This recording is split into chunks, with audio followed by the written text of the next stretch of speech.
Welcome back. Today I'm going to talk about what we've done for the past 2 days.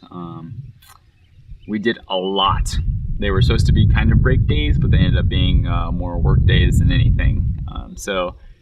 First day, the group kind of separated. So the paleo guys, including Scott, William, Blake, and Caroline, they went back out to Todd's dig site to help dig out a bone, which was really cool.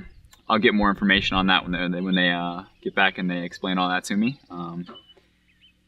Then Tommy, Dr. Hunt, and I, we went to the Forest Service and we talked about getting into certain abandoned mines and different dig sites where we can take some samples and find some cool stuff. So we met a really nice geologist. He gave us a couple colored maps that showed us a couple areas near where we're staying, about 5 to 10 minutes away, that we can actually get into and look around at, which is really cool. So the next day, we were thinking about touring Jewel Cave. So we went to Jewel Cave first. We got some tickets, and then we went out and explored some of those mines that they were talking about. We went to the Rainbow Mine first, which was about 5 minutes down the road from us. It was generally just a pegmatite mine with a couple quartz crystals and things like that laying around on the ground. We found a lot of cool tourmaline crystals, which is really neat. Then after that, we decided to go a little bit further down the road, and we found this cool little landmark called Castle Rock. It was kind of just like a gully almost up on top of a hill. You had rocks on one side, rocks on the other, and it just kept going back. It was kind of like just a wall of rocks, and it kind of left a little alcove or outcrop, which was really cool to walk through. But after that, it was time to go back to Jewel Cave and do the tour, which took around 2 hours.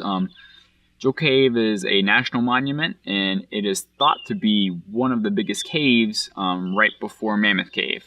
I say that because they are still exploring Jewel Cave, and they don't know how long it'll stretch for. There is the possibility of it being the biggest cave, though, which is really neat.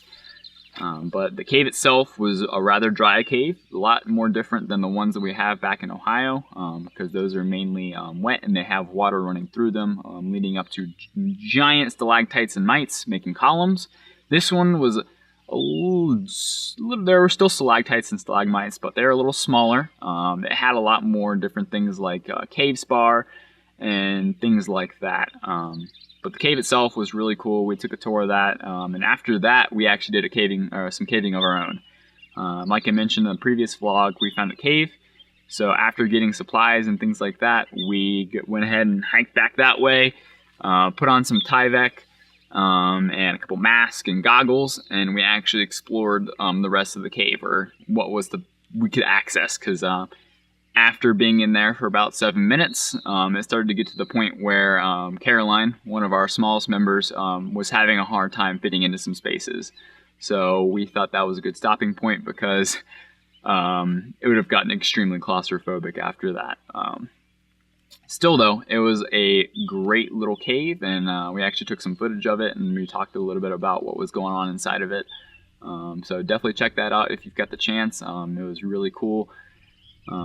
But that's about it for today, so thanks for tuning in.